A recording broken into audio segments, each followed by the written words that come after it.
Hello student, আশা করি তোমরা ভালো আছো। আমিও ভালো আছি। চলে এলাম তোমাদের সাথে আরো একটি নতুন ক্লাস নিয়ে। আজ আমার আলোচ্য বিষয় হচ্ছে ক্রিয়াপদ। এর আগের দিন তোমাদের বুঝিয়েছি অব্যয় পদ। পুরো পদ পরিচয়ের মধ্যে বিশেষ্য, বিশেষণ, সর্বনাম, অব্যয় আমাদের কমপ্লিট হয়ে গেছে এবং আজ তোমাদের বোঝাবো ক্রিয়াপদ জিনিসটা কি। তার আগে একবার বলে রাখি যে আমাদের অনলাইন ক্লাস কিন্তু শুরু হয়ে গেছে। যারা এখনো আমাদের সঙ্গে যুক্ত হওনি তারা অবশ্যই অ্যাডমিশন হয়ে যাও খুব তাড়াতাড়ি আমাদের দেওয়া নম্বরে। আমাদের যোগাযোগ নম্বর 6295916282 7076398606। তাহলে চলো আজকে আমাদের ক্লাসের যে আলোচ্য বিষয় রয়েছে ক্রিয়াপদ, জেনে নিই যে ক্রিয়াপদ কি। ক্রিয়াপদ হচ্ছে সেই পদ যে পদের দ্বারা কোনো কাজকে বোঝায় এবং এই ক্রিয়াপদকে আমি ভাগ করেছি মোটামুটি 5 ভাগে: সমাপিকা ক্রিয়া, অসমাপিকা ক্রিয়া, সকর্মক ক্রিয়া, অকর্মক ক্রিয়া এবং দ্বিকর্মক ক্রিয়া। 5টা ক্রিয়ার যে ভাগ রয়েছে, এই 5টা ক্রিয়ার সংজ্ঞা উদাহরণ সহ তোমাদেরকে আজকে আমি বোঝাবো। দেখো, আমি সমাপিকা ক্রিয়া এবং অসমাপিকা ক্রিয়াটা আগে বোঝাই। ক্রিয়া মানে তো যে কোনো কাজ বোঝায়। তো সমাপিকা ক্রিয়াটা কি? যে ক্রিয়ার দ্বারা বক্তার মনের ভাব সম্পূর্ণ প্রকাশ পাবে এবং যে শুনছে তারও কিন্তু আকাঙ্ক্ষা পুরোপুরি কমপ্লিট হবে। যে আমি তোমাকে বলছি, আমার মনের ভাবও সম্পূর্ণ হচ্ছে এবং যে শুনছে তারও কিন্তু সেও কিন্তু সম্পূর্ণটা বুঝতে পারছে। অর্থাৎ যেখানে ক্রিয়াটা সম্পূর্ণ হবে সেটাকেই বলবো হচ্ছে সমাপিকা ক্রিয়া। তাহলে কি হবে সংজ্ঞাটা? যে ক্রিয়ার দ্বারা কোনো বাক্য সম্পূর্ণ হয় এবং বক্তার মনের ভাব প্রকাশ পায় তাকেই বলা হয় সমাপিকা ক্রিয়া। এবার তোমরা বলবে সমাপিকা ক্রিয়া কোথায় বসে? সমাপিকা ক্রিয়া বসে বাক্যের একেবারে শেষে, কারণ সেই ক্রিয়াটা যদি না বসে তাহলে বাক্য কখনো সম্পূর্ণ হয় না। দেখো, আমি একটা উদাহরণ দিয়েছি, তোমরা বোর্ডে দেখো। আর একটা কথা বলে দিই যে ক্লাসে কিন্তু অবশ্যই আমার খাতা কলম নিয়ে তোমরা বসবে। সমাপিকা ক্রিয়াতে যে উদাহরণ, গাছে কত ফুল ফুটেছে, গাছে কত ফুল ফুটেছে, এই উদাহরণটার মধ্যে কিন্তু আমরা দেখতে পাচ্ছি একটাই ক্রিয়া আছে, সেটা হচ্ছে ফুটেছে এবং সেটা সমাপিকা ক্রিয়া। কারণ ফুটেছে কথাটা না বললে কিন্তু বাক্যটা সম্পূর্ণ হতো না। তাহলে ফুটেছে এটা সমাপিকা ক্রিয়া। মোহনা বাংলা পড়ছে, মোহনা বাংলা পড়ছে, পড়ছেতে কিন্তু এটাও কিন্তু সমাপিকা ক্রিয়ার মধ্যে পড়ছে, কারণ বাক্যটা সম্পূর্ণ হয়েছে সমাপিকা ক্রিয়ার দ্বারা। সমাপিকা ক্রিয়া না থাকলে বাক্যে কখনো বাক্য সম্পূর্ণ হয় না।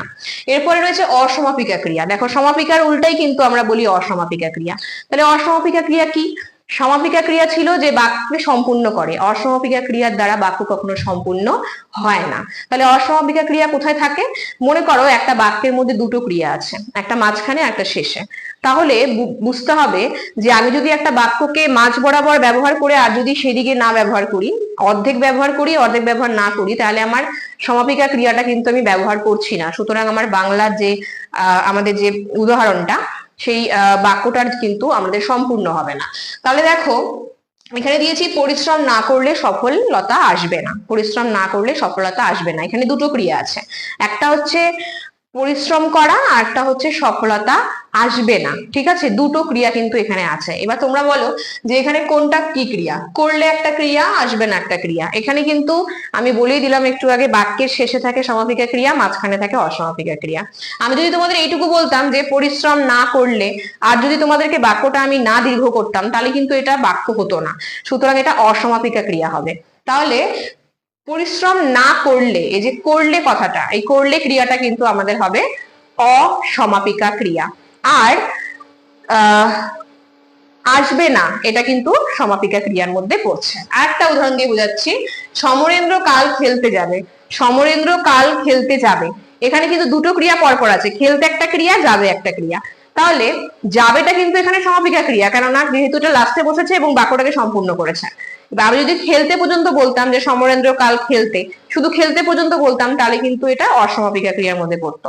তাহলে খেলতেটা হবে অসমাপিকা ক্রিয়া, যাবেটা কিন্তু এখানে হয়ে যাবে সমাপিকা ক্রিয়া। আশা করছি তোমরা আমার ক্লাস বুঝতে পারছো, এবং যদি আমার ক্লাস তোমাদের ভালো লেগে থাকে অবশ্যই লাইক, কমেন্ট, শেয়ার করে আমাদের পাশে থেকো, এবং আমাদের অফিসিয়াল যে চ্যানেলটি রয়েছে সেটি অবশ্যই কিন্তু সাবস্ক্রাইব করে রাখো সবার আগে নোটিফিকেশন পাওয়ার জন্য। সকর্মক ক্রিয়া। সকর্মক ক্রিয়া কি? যে আমরা তো এগুলো এখানে যা যা দিয়েছি সবকিছুই কিন্তু ক্রিয়াপদ, সবকটাই ক্রিয়াপদের উদাহরণ। কিন্তু সকর্মক ক্রিয়ার মধ্যে কি হবে?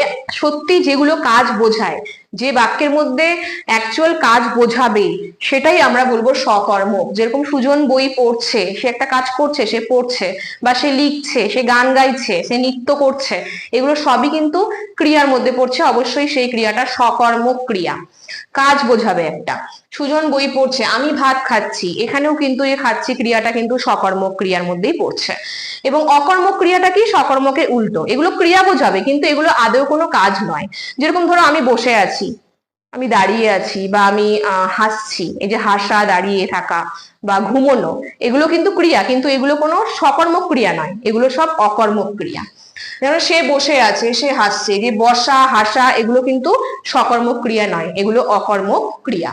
দ্বিকর্মক ক্রিয়া কি? যে যখন দেখবো আমরা একটা বাক্যে দুটো কর্ম ব্যবহার হয়েছে। দুটো কর্ম ব্যবহার কিরকম? যদি আমি বলি যে মিতা পড়ছে ও লিখছে, তো এখানে কিন্তু দুটো কর্ম আছে, পড়া একটা ক্রিয়া, লেখা একটা ক্রিয়া। সে গান গাইছে এবং নৃত্য করছে, মানে নিজে নিজেই গান করছে আবার নিজে নিজেই নৃত্য করছে।